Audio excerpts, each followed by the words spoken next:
All right. Hi, this is William Ramsey. Welcome to William Ramsey Investigates. On tonight's show, I have a returning guest, a special guest. We've done a lot of shows. Our last show was about Forrest Ackerman. He was the publisher of many science fiction novels or books for decades, and we're very well known in Hollywood. He was also a Hollywood memorabilia collector, but our Forrest Ackerman interview is on my speaker channel. If you get a chance, go check that out. But we're going to kind of stay in that same territory and cover a book that I was interested in, never read until now. But the title of the book is Stranger in a Strange Land. It was published in 1961 by Robert Heinlein. He's considered one of the top three science fiction writers of all time in the same field or group with Asimov and Arthur C. Clarke. And it's a fascinating book. And one of the reasons I wanted to read it was also because the name of the main character is Valentine Michael Smith. And that was also the name of one of Charles Manson's children, was Valentine Michael Manson. That was a son he had with Bruner. I think she was one of the first members of the Manson family or the Manson group. So it was always of interest about this book. And I had a very topical understanding, a much deeper understanding now. And I understand kind of Heinlein's sensibilities. And so both I and Vallibus have read that book together. So he has a bunch of comments. I do as well. So Vallibus, are you there? William Ramsey, thanks for having me back again for another discussion here today. Look forward to the topic of conversation. As you mentioned, it is a very logical kind of subsequent conversation, conclusion, extension of our last conversation regarding Forrest Ackerman and his, science. His group of science fiction. Yes. Yeah. No, writers. I totally. Essentially, his group, because he was the publisher of science fiction writers in the little club they maintained. Right. So we talked about that club, and we talked. Correct. Right. So that club that was in the Valley, and about Hubbard and Heinlein. Actually, I did some research, and he actually attended one of the Gnostic masses that was held by Jack Parsons are in that environment. So Heinlein, so he was familiar. He's an interesting character. Very interesting character. He said he intended a performance saving the program a paper-bound copy of Crowley's Book of the Law for future reference. Well, he references that Book of the Law in Stranger in a Strange Land. I don't know if you caught that, but the history book about Heinlein was titled Robert H. Heinlein in Dialogue with His Century by William Patterson. So that covers that.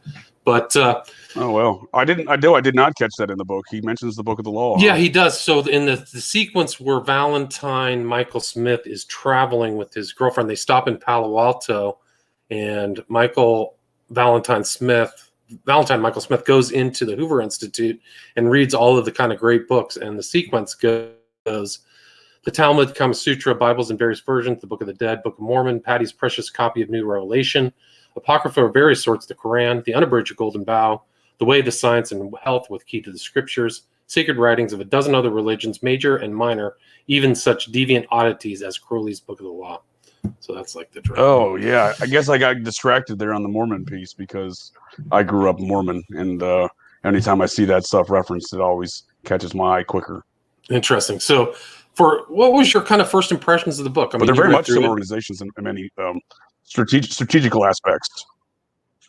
In what, like Mormonism and what, Crowley's? Yeah, well, Thelema, Scientology, they're all kind of ancient alien cargo cults in a sense. And believing that this planet was seeded by aliens at a time long ago, and they all have that core belief to their systems. Right. The Book of Mormon has what? It's there's Kolob, isn't that the foreign? Right. Correct. You're Kolob, and the God is in another planet, right? And then God's a man, much like humans. This is their belief of Mormonism. Right. Much like humans, God lives on a planet Kolob in the Sirius star system, and all these, whether it's the Rosicrucians, whether it's the Thelemites, whether it's the Thule Society, all these groups, they all have interest in the Sirius star system. Sirius star, right? The dog star. And then Hubbard's what was the name of his god, or that sent beings to the earth? It was Lam. Was it Lam? No, that was Crowley's. Crowley is like the god Lamb. It was so Hubbard's Xenu. Xenu, thank you. Yeah, so Xenu. So. Yeah, Xenu. So they have my completely different mixed up. Right. Yeah. Well, it's hard to keep track. But anyway, just for people who don't know, Stranger in a Strange Land is about the arrival of somebody from Mars, a Martian named Valentine Michael Smith, and comes to Earth. And he is, in my opinion, the stranger in the strange land. So he is this alien and observes and tries to learn about the country of the, and he's becomes kind of a celebrity in his own right. So he comes to Earth and he has his own special powers, and they keep, in the very beginning, Heinlein keeps describing him as the face of an angel. And Smith is this Valentine Michael Smith. You can see kind of why Manson would be interested in this person, because he was intuiting everything. They invented this word grok, right, for stranger in a strange land. So Valentine Michael Smith is constantly grokking, which is kind of like an empathic understanding, much more is the way I interpreted it. But yeah, very interesting kind of sequence of events of him relating to human beings, and he becomes the richest man in the world based upon other stuff. And so, anyway, any introductory comments? Yeah, I can see. Yeah, I like where you started there. I can see where Manson would definitely have an interest, as the character is a very polarizing figure, not unlike Charles Manson himself. Right. True. He's anyone who met Manson had a very ardent opinion, whether it's positive or negative. There was no really in between. And he definitely, if you encountered the man, through many accounts, it seems that everyone recalled their encounter, whether it would be good, positive or negative. He was kind of like a Valentine Michael Smith, right? Yeah, it seems that's kind of what I thought about when I read it. Yeah, that's kind of the when I was reading it, like I kind of thought, well, I could see why, because you had mentioned Manson made his family read the book, correct? That's what they said, and then I read somewhere else that Manson said it wasn't important. But why did Manson name his son from Bruner, Valentine Michael Manson? I mean, it's very distinct. So in kind of in that vein of you mentioning that, I kind of read that. Oh yeah, and I kind of just in that same vein, I guess, kind of thought Manson kind of maybe viewed himself as that character in a sense. Right, I agree. I definitely agree. And again, we're talking about the same kind of group of people. Again, Manson identified himself as a Scientologist. Right, he was clear. He went all the way through Scientology. So right, correct. So yeah, he and this is by his own admission and his own attempts, in which apparently, according even to the Church of Scientology's accounts, he did attempt to try to make some sort of connections within the celebrity center in Hollywood at various times. Oh, interesting. Well, they all covered up how much Manson was networked in Hollywood. Everybody didn't know Manson after the murders, but he was very big time networked. Yeah. He ran and he also, these women didn't come from, just didn't come out of the ether. He was running these women as part of a modeling and talent agency. Right, a cover for prostitution, right? So correct. He was a pimp. So he's a sophisticated correct. Pimp. So he's kind of like Epstein before Epstein in a way. I don't know how much blackmail he was using, but he definitely was funneling girls around Hollywood, yeah. And Manson himself is just such an interesting character. So I can kind of see those correlations too in reading the story that Heinlein wrote of this in Stranger in a Strange Land. Is, I mean, not like the plot points, but kind of just generally speaking, you kind of can just see where that is kind of Manson. Yes, no, good point. Because like Manson was his own religious figure, right? So he's very similar to Valentine Michael Smith, like his own kind of religious figure who had kind of and he kind of seemed like alien to everybody. No one had seen somebody like Charles Manson before. But like Valentine Michael Smith, at the arc of the whole book, he becomes a reverend in this weird church of all worlds. So in some ways, like Manson had his own family with his own kind of weird view. Like there was his cosmology. They went into that went to the desert, and there was the hole that led to hell or whatever. Like he was really working his followers over in a big way. And it kind of sounds like the Manson religion that he was running amongst his family was kind of similar to the Church of All Worlds, in the sense that it was it really was, a neo-pagan kind of organization based upon a lot of sexually charged. It's very sexually charged, very focused on the environment. That's Manson right there. Really true. Their correlations are really stark. They're very, to me, obvious. Yeah. Yeah, it really jumped out at me. I don't think that's really well known about Manson, how much he was more of an environmentalist type character, Right. I think he had ATWA, right? Wasn't that the acronym for his thing? That's kind of where that religion was built around in the story as well. Right. Do you remember Manson's ATWA AAT acronym? You ever hear of ATWA? Yeah, I know what you're talking about. I don't remember the precise, the definition of it. What it spells out. Is it air? Air, trees, water, animals. There we go. Yep. That was kind of the core belief system of Charles Manson. Right. The ecological belief system propounded by Charles Manson. Yeah. So he had his own kind of, worldview. But what are your kind of first impressions when you're reading through, other than the correlations with Charles Manson? Yeah, really, honestly, that screamed at me, like the entire story. Like, maybe because maybe a little bit because I was set up knowing that Manson had handed this book to his family and made them read it and all. But again, the whole storyline just screams Charles Manson to me, from the cult, the way the cult set up, the philosophical concepts of the cult, the alien nature of the character, because looking at the 1950s, and into the 1960s, where Manson, the namesake Charles Manson derives from the mid to late 1960s. There, he was an alien in a strange, he was a stranger in a strange land in Hollywood and in California in general. There was not a lot of people like him, especially, reading comments from even the Hollywood crowd, like Neil Young, for example. Very positive comments on Charles Manson, and he very much speaks of him as being this character totally unlike anyone else. But there are also themes within Stranger in a Strange Land. When I read the story of... No, go ahead. Well, I was just going to say that Heinlein, it's not a Christian. It has Christian overlap. The main character, Valentine, has a Christ element to him as somebody coming to Earth and then dying at the end. There's going to be tons of spoilers for this book, so don't listen. Right. You might want to read this book before listening to this all the way. But he follows this. He's hinted at that he's an angel, right? So he's hinted at, but also their worldview is very collective consciousness, collectively God awareness. It's not that it's not the kind of Old Testament Judeo-Christian view of there's a God in heaven, right? So what Valentine Michael Smith preaches is this kind of thing that's very Manson-ish in some ways. Yeah, it's very Gnostic-like. Yeah, Gnostic, yes. Thou art God, I am God. I didn't know that was exactly repeated so often throughout that book. Yep. That's and that's another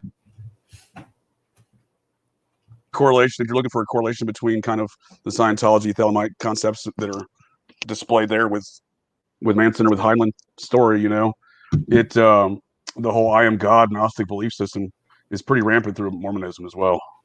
Well, you're going to be a God. If you're in Mormonism and you're doing it right, eventually you will be elevated to God status. Yeah, exactly. You're your own God. You get your own planet. You have your own wives. You populate. So it's very sexual. Very sexual. Yeah, right. Yeah. How many kids did Joseph Smith have that were known? Very sexual and very agnostic. You are your own God. Right. Yeah. So and then he has Mormons and Valentine, notorious for that. right. Yeah, and Valentine Michael Smith has magical powers, so you can see this kind of superpower person that a lot of these guys are into the New Age to do, but telekinesis and hyperconsciousness or mind reading, right? So there's all these elements there. There was a lot of those concepts in there as well, which again falls right within that circle of activity of Thelemite Scientologists, because that's precisely what they're into. The core belief systems that they maintain is that they can unlock secret powers within their own mind in which to become superhumans. Right. Quite literally, in fact, because the Church of Scientology just dumped about $60 million in recent years into the construction of a new facility there in Clearwater, Florida, at their home base there. And it's literally called the Superpowers Building. Wow. So, well, that's what you're going up that ladder to get, or going through all those trainings, is to have, clear. You're supposed to have power over matter, energy, space, and time when you're done. That's the whole thing. Right? Yep, precisely. That's the Hubbard. And in developing those, you become a new human. And that's literally what they call them. It's a stage above regular humans. Right, and that's fascinating that you say that, because that's what Valentine Smith becomes. He becomes kind of a Hubbard figure who's teaching the Martian language and how he is to this whole followers, right? So he becomes a religious leader, but also a cult leader. Exactly. Yep. He picked up on the exact same thing. Because you have all these circles, so almost this kind of cult degree thing is worked into this book. So you try to get to the 9th circle with Valentine Smith, and one of the things I copied and pasted was day after day he screens hundreds of people to find a few dozen. So Valentine Smith is working through the population, and out of those, very few trickle into the nest, and he trains them further. And someday Mike will have some of us so thoroughly trained that we can go out and start other nests, and then we can begin to snowball. None one of us, even us in the nest, are really trained. So he's actually processing human beings like a cult leader would, right? Not like somebody in a church. Absolutely. Yeah, absolutely. And again, it has some very serious religious overtones, not just undertones. The title of the book is a direct quote from the King James Bible. Right. It was Exodus 22, right? Something like that. It's definitely Exodus. Exodus, yeah. 2:22, right. Yeah. And also, you can see Heinlein's, like you did more research on Heinlein's background. Hide much there when you're doing that. Right. Can you talk about Heinlein's background and who he was as a person and how that influenced the book? Sure, and maybe that's just the law enforcement history of career of mine in my past that makes me look at someone's bio before I start understanding what they're writing about. But yeah, to kind of know where they're coming from. But yeah, Heinlein's an interesting character because he himself was and this is not abnormal for science fiction writers. He was an intelligence officer in World War II. Very common. Lots of, without fail. I mean, the OSS, the Office of Strategic Services that formed the CIA in the aftermath of World War II, they're all writers, and predominantly fiction writers and science fiction writers at that. For example, Corbin Smith, he was the head of psychological operations for the U.S. Army. He was the U.S. Army officer in World War II, and had a psychological operations. His real name, though, is Paul Linebarger. That's the U.S. Army officer. Corbin Smith was his science fiction writer pen name.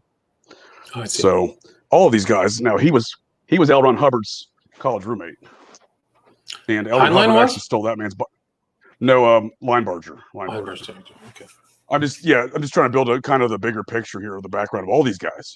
Heinlein's just part of a larger circle of people who seemingly were all military intelligence officers in World War II turned science fiction writers. Again, so L. Ron Hubbard's college roommate, Paul Linebarger was his name. His pen name, Corbin Smith. He actually wrote the book on psychological warfare for the U.S. Army. And L. Ron Hubbard stole much of his biography and claimed to be his own. For example, Linebarger spoke 7 different languages, and L. Ron Hubbard would later claim to also speak 7 different languages. I see. So, and Heinlein is of that same crew. He's a Navy intel communications officer in World War II. His brother, in fact, was a 2-star general for the United States Air Force. And they actually have a family history of fighting wars here in this country. The Heinleins have, fought for the United States military in every war since the Revolution. And as a result of that, their family is of the same. Is Heinlein a member of the Society of Cincinnati, which was George Washington's secret society that he made out of his army officers? I don't know if Heinlein was, but somebody of his family tree certainly is. Right. And there's a huge Society of Cincinnati, so a very ornate building right in D.C. Yeah, please continue. No, yeah. Well, the Society is an interesting group because they're really at the heart of many, many activities in this country to date. When you have, for example, just off the top of my head, the McCains, John McCain, the senator who recently passed, was number 3. John McCain 1 and 2, his father and grandfather, they were the only father-son 4-star general duo in the United States history. Both individually members of the society, because it's a hereditary organization, so it's passed down from father to son. But it doesn't always work that way, because individuals such as Winston Churchill, was a member, and Winston Churchill, the British Prime Minister during World War II, who was an ardent hater of the Nazis, rightfully so. He was a member, and it was through his mother, because his mother is his grandfather had no sons. He only had a daughter, so went through the mother. The mother was American, yeah. Down to Winston Churchill. So it's an interesting organization as far as his mother was American, correct? Yes. However, it is also a French society, so there's members from the French side and the American side.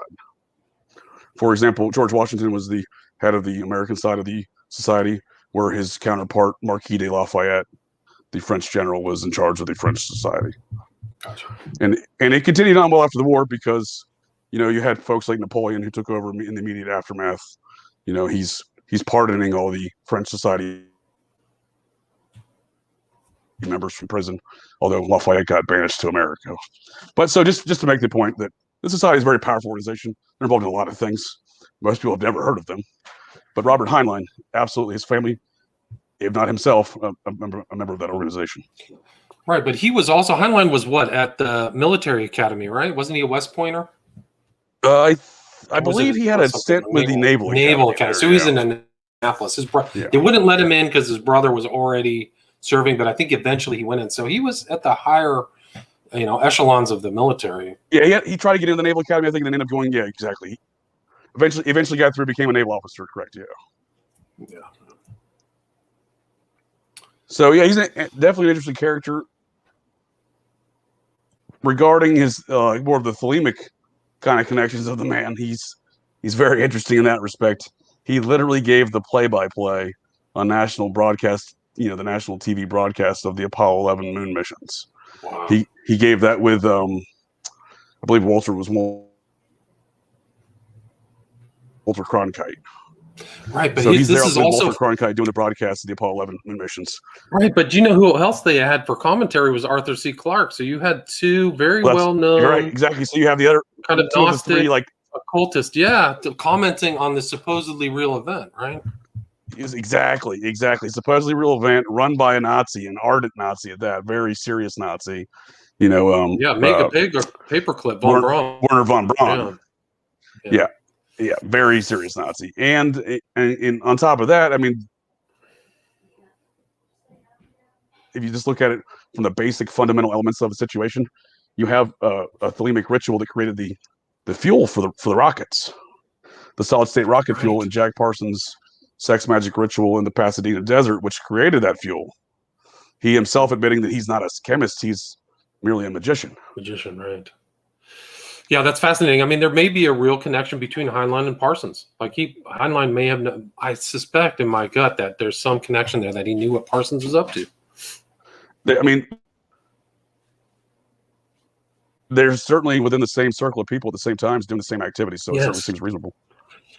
Well, just like you said, his biographer said he attended the meetings in Hollywood, and that's probably had Parsons at least there, and some of these other people. I mean, the founder of the potential is that Heinlein could have been at a Gnostic mass where the founder of the whole homosexual rights movement was at, and Parsons. Yeah, I mean, and very likely was a Scientologist at least at one point in time in his life, because per the admission of Ackerman, the publisher of that science fiction writers group and member of the group, he stated in a documentary interview in the late 90s before he passed in the early 2000s that they were all members of Scientology in the early stages. Right. It's incredible. The club, that is, they're all the members of the club. I think he says it so nonchalantly, like we all tried out, And there are pictures, like even on Heinlein's, even his Wikipedia page, he's hanging out with all these guys. He's hanging out with Clark. He's hanging out with Asimov. So it's a relatively rarefied circle. Yeah, and look at his circle of friends there. Those three guys, and they're all so Heinlein is credited himself with writing Starship Troopers, correct? However, Asimov and Arthur C. Clarke, they're all meeting frequently, having coffee and bouncing ideas off each other while he's writing that story, kind of deal. Right. So they're all kind of in that same mix when he's writing that story. And the other two, amongst other activities with those three men, including the Apollo moon mission, play-by-play, etc. Well, the other two folks besides Heinlein, they're confirmed. Well, not necessarily confirmed, but Arthur C. Clarke was a diddler. He got banished from the United Kingdom to Sri Lanka for molesting young boys. Yeah, he was doing it there too. That was all covered up. That was all spiked. But I have the original stories. They went. I mean, I think that he was saying they used to go to this ping pong place and pay for different. Yeah, I think they were interested in stopping him. They were just, the United Kingdom was just interested in him doing it somewhere else. You know what I mean? That's kind of the way I took it. Was looking at the facts of the situation there. And then Isaac Asimov, his son, who literally lives off his father's proceeds in life and royalties, was found to be the largest producer of child pornography in American history. Yeah, he had the largest collection of child porn in history, right? And then he got a slap on the wrist for having. I mean, he barely got a slap on the wrist. He got a tap on the wrist. Yeah, they gave him the Hunter Biden treatment. By Robert Mueller of the Mueller Report, an FBI. He was the U.S. attorney there at the time. Oh my gosh! And Robert Mueller was directly tied to Epstein. Asimov's son. I mean, he wasn't only. Oh, absolutely. I mean, again, these circles are not very large. They're very small circles of these people. And, as far as Asimov's son goes, he wasn't only distributing pornography and collecting it, he was producing it. And I've read some of the investigatory documents involved in that case. And the investigators identified some of the child victims as being local to the San Jose, California area. And in fact, no one did anything about it. Wow. So they didn't go no one saved these kids. This is the statements of the detectives of the case that no one did. No, there was no follow up. Wow. Because they passed it off to the feds from the state level, so they obviously didn't have any more hands on, and the feds didn't do anything. And apparently, some of these children were never saved. Sick. Yeah, that's disgusting. So Heinlein's network with all not these only guys. Do these folks have some very. No, go ahead. Yeah, but we're talking like extreme political power. Like, we're not even just discussing like science fiction or strange cult activities. I mean, that's a level of political power that I'm not even familiar with, and I'm not sure you have some experience in that department if you're familiar with that level of political power either. To see that somebody of that ilk and that nature can just go walk free without any punishment really whatsoever. Yeah, that's disgusting. So Heinlein's networked in these groups. What I'm getting at is Isaac Asimov must have been a powerful man amongst the cult network. Oh, I see. I wouldn't be surprised. He kind of had a terrible ending. He was one of the early guys who had a blood transfusion, got HIV, and died. Do you know that? Right. Yeah, this is a public story. Yeah. It's a public story. But when you're part of a sex cult, I question such stories. Well, that's a good question. So do you think that Heinlein was part of that kind of behavior? I mean, if he wasn't, he encircled himself at all times with these people. Right. And it's in the book. Like, that's the feel of it. They were his friends. They were his professional associates. If he was not involved and engaged in those same activities, it would be at least a stretch to my imagination to imagine a situation where he's not. Right. And to that same note, the political power of all of this. I mean, you can, if you read where the Epstein story goes, the John Podesta email releases of October of 2016. I mean, it became pretty evident reading those at least to me, that John Podesta's, if he's not himself, he's associated with Thelema, because in order to provide somebody a quote unquote thelemic favor of a face-to-face meeting with Barack Obama, well, John Podesta cannot provide that thelemic favor unless he understands what a thelemic favor would be. The word thelema is in there. It's there, but you're absolutely right. You're one of the first people who said that, is because they distinctly use that term in an unusual way. Can you do me a thelema?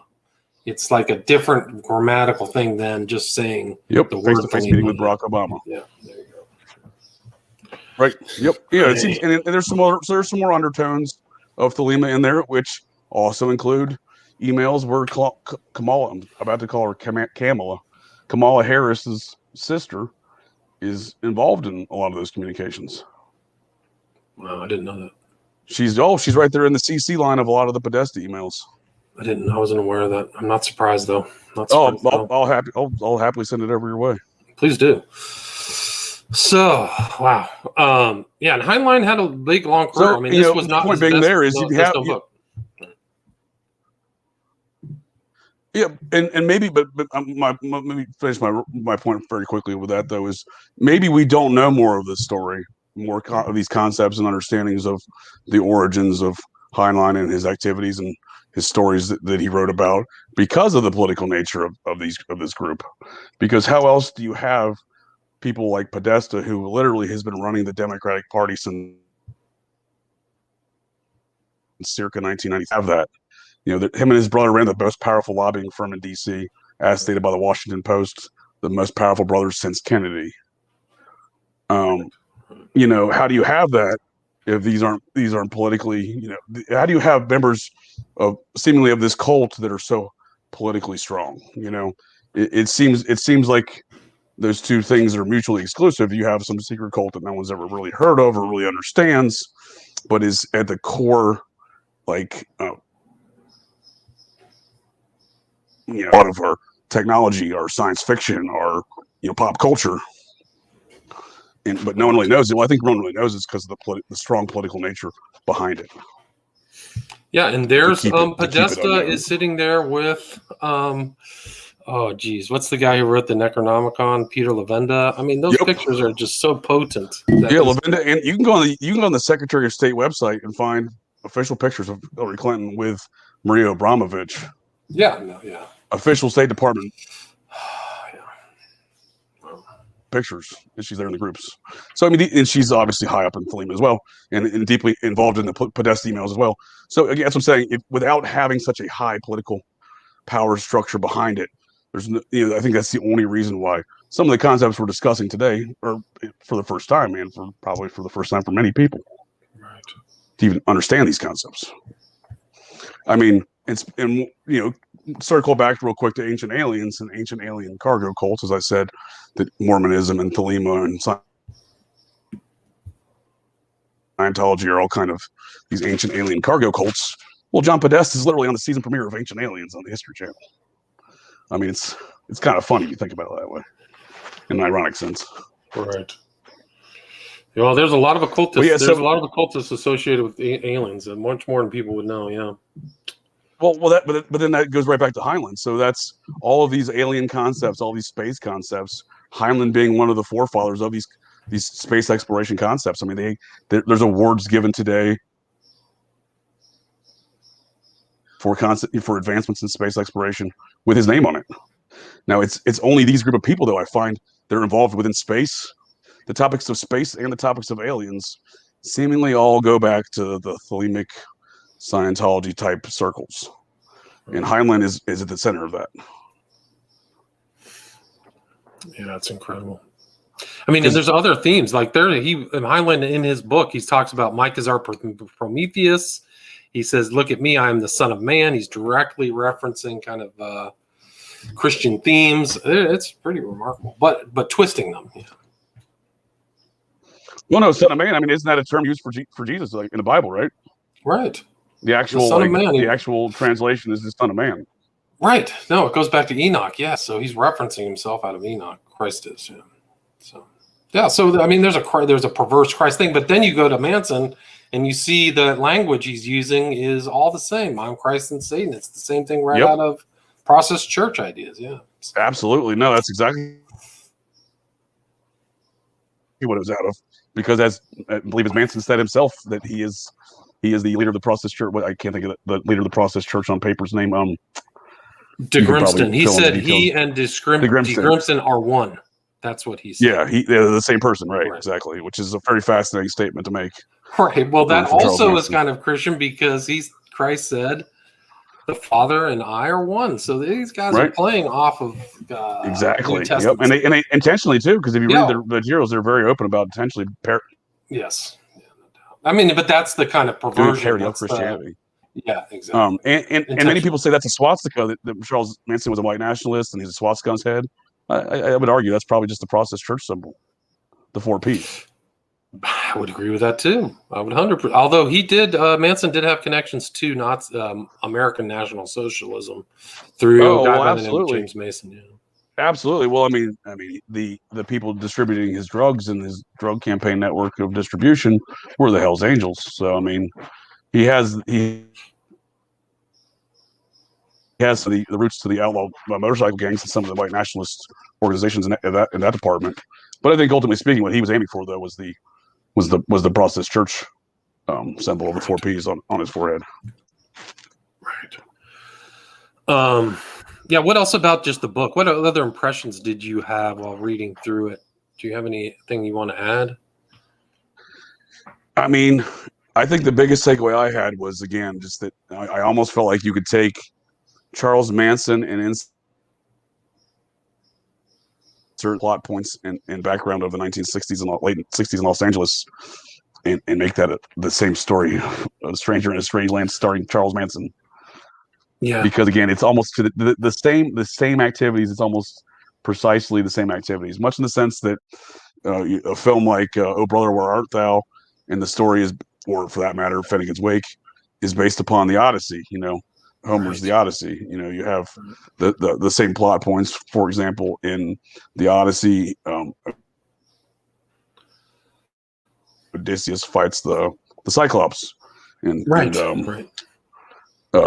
or Ulysses, I'm sorry, and in Oh Brother, Where Art Thou, George Clooney's character Ulysses, he fights John Goodman, who's got one eye, the Cyclops. Right. So much of that same regard, you can take the same kind of storyline of The Stranger in a Strange Land and apply it to the entire Charles Manson story from his time out of prison, the brief stint he had out of prison in the late 1960s in Los Angeles. Because what are we talking about? A 2-year?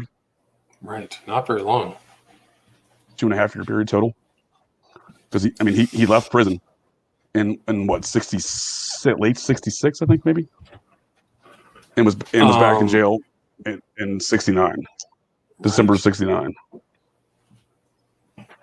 Yeah, and when they drug him back to jail in 69, if you apply the concepts of the things that were going on at the time, LAPD is allegedly searching for the murderer of these famous Hollywood star people. And it's these dirty hippies who hate them because of their money and fame and fortune, supposedly is how the media sold it, at least at the time. Well, they already have Manson's cohort, Bobby Beausoleil, in jail for the murder of Gary Hinman a month prior to the actual murders of the Tate LaBianca murders. So if they were searching for anybody, they already had one of the members of that family. The family was identified already by the sheriff's department. They were well familiar with the family. You can read that in the reports. Right. No, they knew. They just didn't make these connections, or supposedly in 68 they were very familiar with the family. So there was really so there was really not much of a manhunt. And when they finally did bring him in December, it was for Grand Theft Auto. It wasn't even for the murders. I'm sorry. They had actually during that time between August and December of that year, they had Manson in jail already for Grand Theft Auto, and they let him out. Right. That's right. So, there wasn't really a search for Manson in particular. And when they finally did bring him in, he even said somebody was pissing on his leash, as meaning like they had shortened his leash and he had to go back to jail now. Wow. So that's incredible. It's really interesting in that regard because this is a brief period of time where Manson was let out of prison. And I'm not saying that he was intentionally trying to live the life and plot points of A Stranger in a Strange Land, but reading that story and kind of applying it to the life of Charles Manson there in Los Angeles in the late 1960s, it seems pretty accurate as far as the same tale. It's really amazing. Just his relationship with women, how he was able to have power over these women for the short, this time, how they followed him, how he picked them up. It's all very similar. This kind of rocking and empathic. They haven't really figured out the totality of what Charles Manson was doing, but they knew that he could do it. Right. And I don't think for a second it's anything Vincent Bugliosi told everybody he was doing, the prosecutor in the case. No, I don't think that's the full story. I don't think. No way. Is there elements of that story that could be true? Sure. I think so. Could be true. Yeah, from his perspective as a prosecutor, yeah, he collected a lot of that information, but I don't think. I think he had a larger perspective. Yeah. Anyway, anything else you want to add? We're at 40 minutes. Yeah, I just think in the same sense, though, Heinlein, in Manson, I just think, if you think about the stories being kind of similar, they're the same group. Heinlein and Manson, that is. Do they know each other? I have no way to know that for certain, but they were of the same circle of people. Yeah, I mean, it's pretty incredible. Being the Scientology. Yeah, I was. What impressed me about the book about Stranger in a Strange Land was the frame of reference that Heinlein had. That you can see his intelligence. And it's probably the same with all these guys, Asimov and Clarke, these science fiction, even Hubbard.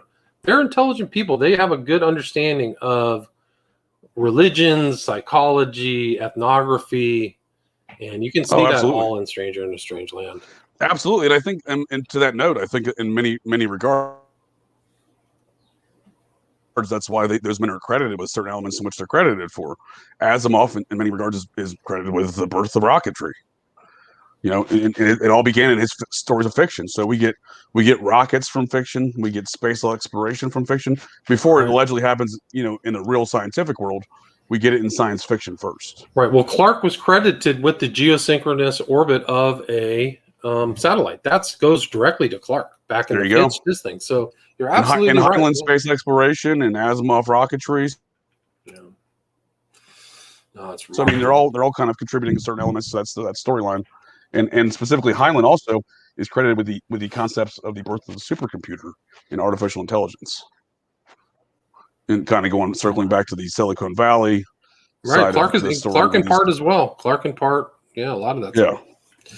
Yeah, and again, I don't know what it is. It just seems like there's a lot of, within the Silicon Valley atmosphere and environment, there seems to be a lot of thelemic activities going on, not the least of which being Ghislaine Maxwell's, for example, Jack Parsons, the creator of rocket fuel, head Thelemite, his lab, quote unquote, lab partner and Suicide Squad member was Frank Molina. And Molina's son is married to Ghislaine Maxwell's sister. Right. And they collectively, Molina's son and Maxwell's sister collectively created one of the early internet search engines. Right. And I think that Ghislaine Maxwell's sister is affiliated with some Santa Fe club in New Mexico that uses Clarke's Ashlar / I believe you are correct. Yeah. Is that a computer science kind of based? Yeah, something like that. Yeah. It's like a, And now is that the same group where her husband claims to talk to demons? Because depending on the day of the week, I found various videos where the guy's claiming he's talking to aliens. I wouldn't be surprised. Sometimes he claims he's talking to demons. I wouldn't be surprised. And again, that's Molina's son. That's his father was a member of the Suicide Squad. As if there's a difference, right? Whether you're talking, it depends on who they want to tell whether they're talking to. Right? Well, that's my point. Is there even a difference, right? Is it just the verbiage they use to talk to? It's an excellent point. To describe it to the non-initiated. Right. Well said. Like you keep. And again, I don't know what it is, but they all these. Oh, go ahead. Go ahead. No, please continue. Oh, no, go. No, go ahead. I wasn't going to say anything. You're right, though. I was just going to carry on your point, which is that the non-initiates get the alien story and the initiates get the devil story. Yeah, it seems like that, right? I kind of feel that way when I'm reading their materials sometimes, and in certain circumstances, I can find these characters talking about speaking of demons, including say that last one. I missed the department. Say that last statement. To include Peter Levenda, he's in that same group of people that sometimes claims he's talking to aliens or sometimes claims he's talking to demons. Yeah, I got to dig up my email thread with Levenda. I've got it somewhere. Really? Yeah. Well, also, I mean, I have a kind of a weird connection to Levenda because. Please tell, because I think he's an interesting. Well, when I wrote Prophet of Evil, right? So he wrote a very interesting book on Charles Manson himself. I didn't know that. I have to look that up. He's written interesting books. I've read his 3-part series. I forgot what it is now, but I've read some of his work. Part 2 is about Manson in that 3-part series. It's called. That's right. It's the first one's about mounds. In fact, he goes into Manson and some of the ancient architecture of America, the mounds that were built here. In part 1 and part 2 is specifically about Manson and more of the mind control aspects. He named it after the Nixon quote, "Sinister forces." when questioned about the missing 17 minutes of the Watergate tapes, they wrote it off to sinister forces, and deleted it. Gotcha. Makes sense. So my connection to Lavenda is I wrote Prophet of Evil 10 years ago. Then Trine Day put out a book called The Most Dangerous something Ritual. They put out a book that literally like borrowed my whole thesis without my I've heard of that book as well. Yeah, without my permission, by the way. But it was ghost written by Lavenda, and they put in the back. I mean, this is shameless. I feel sorry for them because, but Lavenda co-wrote that or secretly wrote that or was involved in it with S.K. Bain. But they put in all this nonsense at the end that totally twisted my conclusions, pointing totally different place, but carrying it off like it was all. I mean, I don't know. This is my opinion, but it is my opinion that when you write books that are nonfiction, you should have integrity towards your audience, like you're trying to tell your position to them. And I don't think that book has that at all. So, in my opinion, I would agree with you. I've actually read that book as well, and yours. And I think that you said S.K. Bain. That's correct, right? Is the author? Yeah. Or the on paper author at least. Yeah, I felt that supposedly book takes you on a strange ride. Yes, you feel like it kind of feels like Sinister Forces. Yeah, like you're back. It does. It does in a sense. You're right. It does in a sense. Yeah, strange Sinister Forces. It takes you on a strange ride. It doesn't really reach a conclusion. Yes, and the conclusion. Yes. Yeah, no, you're absolutely right. And also, it does reach you feel like I don't know if that's accurate. Well, they made out like there's going to be a nuclear bomb that blows up in Nevada, and all these things they made these predictions that were to me totally fantasy land. And so that's like on purpose, right? Like intentionally. I would say so. That would be my opinion. Like you got to be careful when you talk about that because I understand. I'm saying my opinion. I'm explaining how I took it as more of like an intentional deception, and which is I feel like is within the wheelhouse of Thelema. Like I would agree with that as well. That's my opinion to agree with you as well. But anyway, so S.K. Bain has a history. S.K. Bain has his own history, bro, with he worked for somebody, I think, at the Project for the New American Century. Oh, really? So, he's a PNAC guy? Yeah, dude, it's so bad. It's so disgusting. PNAC finds its origins in Laurel Canyon in the 1960s, not far from Charles Manson. It just kind of makes you sick that and then people really respect that publishing house in Milligan. And it's true. Yeah, it's true. Yeah. You just like get two bricks and bang your head together. Like you see these people just rambling on and just go, oh, this is so, in my opinion, so dishonest. Oh my God. Super deceptive. Anyway, that's my I had an interest. That's interesting. That's interesting to hear about Lavenda though, writing that book. Yeah, I'll have to go back and look up my facts. I just got to get it right, but it's been a while. But no, I mean he's an interesting character. He caught my eye years ago with the Sinister Forces pieces and Manson and the Mounds. Right. I'm very interested in both of those subjects, the Mounds and Manson, and both subjects as they cross over one another. But also the fact that what he's up to today, he's writing books with Tom DeLonge. Right. And I don't know if you know this. He's a member of Tom DeLonge's To the Stars Academy, which is literally run by a very high-ranking Scientologist named Hal Puthoff. There you go. Do you know that he's supposedly the secret writer of the Necronomicon, right? Oh yeah, absolutely. I heard. Actually, I went back and I found an interview. I think it was on Coast to Coast. Yes, yeah, I know what you're talking about. Where supposedly quote unquote Simon is talking, and it sounds like Lavenda. Yeah, it sure does. I mean, if you were to ask me if that is Peter Lavenda on the other end of the interview, I would say yeah. But it would be my opinion as well. That would be my opinion as well. Like it. Anyway, great book. I mean, I'm glad we wrote this, and I love this theme that we've kind of followed on with Ackerman because it really gives you a better kind of, even if it's fiction, there's a lot of nonfiction in this book. There's a lot of facts. Oh, absolutely. Yeah. And it's not an obscure book. This is in the National Archives. Yeah. This is one of the most revered books in America. So it really gives an insight to that time and place and also Manson and how you can see how he could be influenced by this and really fascinating, kind of fills it out. So if you have anything to add, Vallibus, please do now. No, I think we've nailed it here as far as a good discussion regarding both the book Stranger in a Strange Land and the odd character Robert Heinlein. Yeah, I think you're right, man. Let's do another one. Let's figure out another one. And also, I just want to say thank you for being patient with me. Last month was really tough, so I appreciate it. I'm sorry for all of the delays and all Hey, William Ramsey, same here. I appreciate your time. It was a great conversation. I enjoy it every time we get the chance to have these. Likewise. Let's do it again soon. Take care.